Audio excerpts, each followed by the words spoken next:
Hi, this is Dominique with Ground Zero Radio, and we're here with a very special guest. Hi, I'm Blake Haygood. I'm the Curator and Collections Manager for the City of Seattle.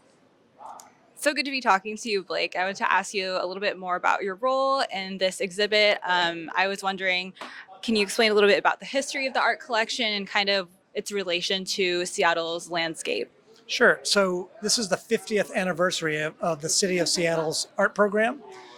So this show here represents 50 years of the art collection that's been accumulated by the City of Seattle. And so how it relates to the landscape of, so this is a regional collection. So mostly Northwest artists, a few national artists. So this represents sort of a living history of artistic achievement in the City of Seattle and the region, the Pacific Northwest region. And so just like a great document of like artistic achievement in Seattle. Yeah, that's awesome. And I'm wondering kind of what did that process look like for you as a curator when it came to bringing this exhibit into fruition? I'm wondering how did you kind of decipher or choose which pieces to include? Right. So it was slightly terrifying. I chose just over 150 artworks. And we have about 3,500 artworks to choose from. So what it was looking at the collection online and just sort of seeing the artwork we have and sort of getting my mind around that. And then starting from like the beginning of the collection. So I like to show where we started Right. and sort of where we are now, and then sort of fill in between.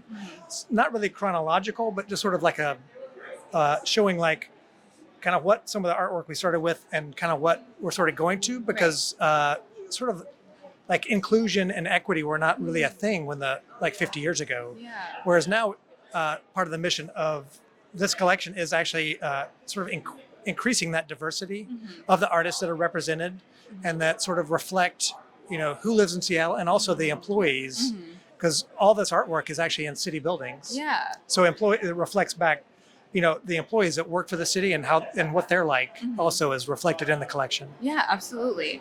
And then I guess kind of going off of that, I'm wondering in terms of kind of community, what kind of role did community play, either kind of collaborative, like collaborating with other organizations, but also in terms of like how community is represented in this exhibit as well. Right. So obviously it's a community of artists. So it's a really great, cross section of artists in Seattle and the region.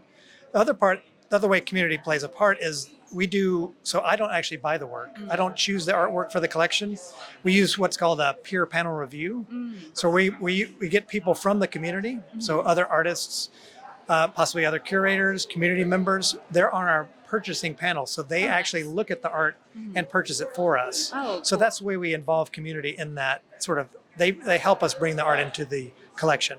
And then we reach out to community partners to sort of find those new artists too. Yeah. We ask those people in the community who are the artists we should be looking at too. Nice. And I'm wondering in terms of the panel, who are the individuals that comprise that if you're privy to that information? Well, it changes every time. So like every time we purchase art, so like we'll do what's called a call for art.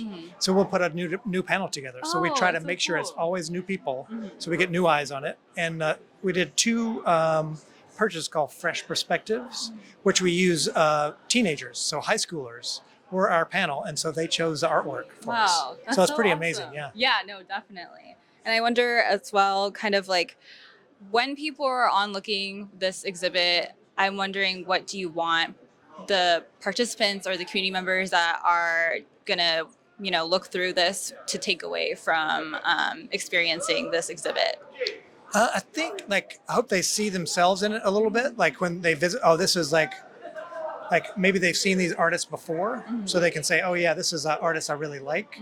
Maybe they see something new they've never ever come across that's kind of blows their mind, because there's some amazing artists here that have so much creativity. So it's just, I want them to see something they've never seen, but also on the flip side of that, maybe see something they've seen before and it's sort of comforting. So that's sort of like the flip side of that. Yeah, definitely. And I'm wondering for you as a curator, when you're selecting these pieces, if in this exhibit right now, there's any that stick out to you or any highlights that you feel that people who are onlooking should make sure they get a chance to see? Sure. Some of the highlights. So Jacob Lawrence. So one of the most famous artists that lived in Seattle, taught at University of Washington.